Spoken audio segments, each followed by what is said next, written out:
Assalamualaikum warahmatullahi wabarakatuh. Selamat siang. Perkenalkan, nama saya Maria Yunita, angkatan 2018 dari Konsentrasi Studi Agribisnis. Di sini saya akan menjelaskan sedikit atau sesingkat-singkatnya tentang sejarah sistem periodik dan yang kedua tentang tabel periodik. Yang pertama, sejarah sistem periodik. Pada tahun 1869, seorang ahli yang bernama Dmitri Ivanovich Mendev melakukan pengamatan 63 unsur yang sudah dikenal dan mendapatkan hasil bahwa sifat unsur merupakan fungsi periodik dari massa atom relatifnya. Sifat tersebut akan berulang secara periodik apabila unsur-unsur disusun berdasarkan kenaikan massa atom relatifnya. Sejarah tabel periodik mencerminkan perkembangan pemahaman sifat-sifat kimia selama lebih dari 1 abad.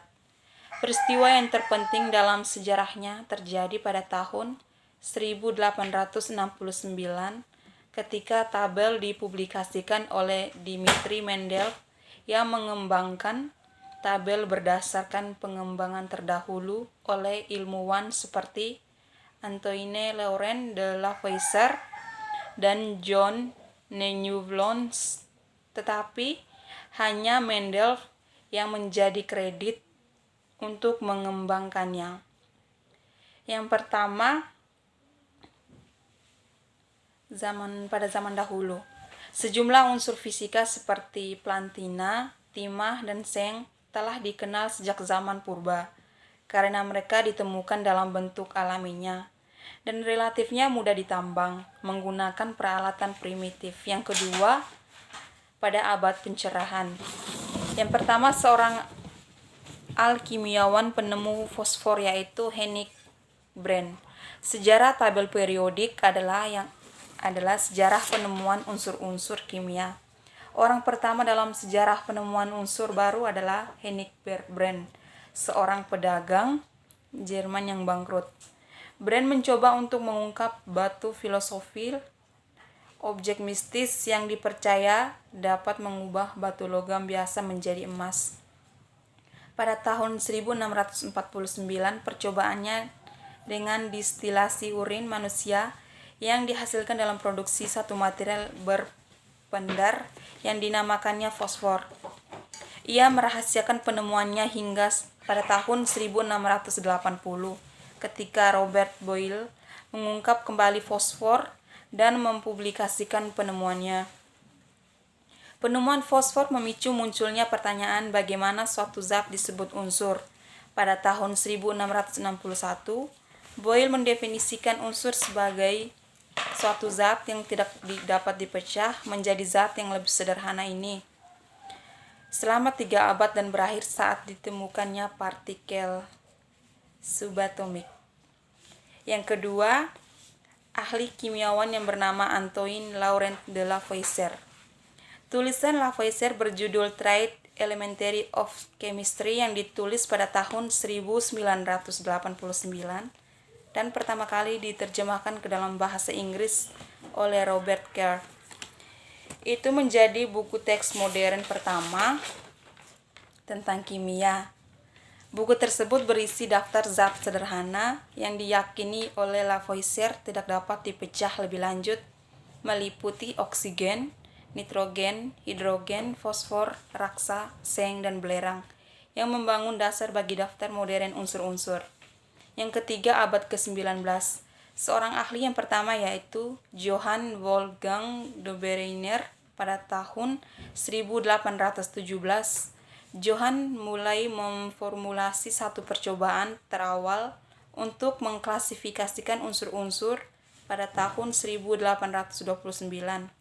Ia dapat membentuk beberapa unsur ke dalam kelompok 3 yang masing-masing kelompok beranggotakan 3 unsur yang memiliki sifat keterkaitan. Ia memberi nama kelompok ini triad. Beberapa triad yang diklasifikasikan oleh de Berliner adalah yang pertama klorin, bromin, dan iodin, yang kedua kalsium, strontium dan barium. Yang ketiga, belerang, selenerium dan tellurium. Yang keempat, litium, natrium, dan kalium. Baik, yang kedua saya akan menjelaskan sedikit tentang tabel periodik. Yang pertama ini bisa kita lihat ada golongan alkali. Yang sebelah sini ada lambang Zn, bisa dilihat ya. Yang sebelah atas ini ada massa atomnya. Yang ini ada nomor atom. Dan yang ini ada titik didih, titik leleh, dan massa jenis. Yang sebelahnya ini, yang di atas lambang Zn, ada tingkat oksidasi.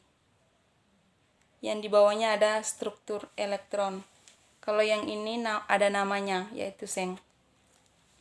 Baik, yang di sini terdapat ada gas mulia, ada golongan 3A, 4A, 5A, 6A, 7A, dan ada 8A. Yang sebelah sini ada nama actinida dan lantanida. Kalau yang sebelah sini ada catatan warna. Di sini catatan warna supaya bisa membedakan bagaimana cara kita melihatnya. Yang pertama ada biru muda yaitu padat. Yang kedua merah muda yaitu gas.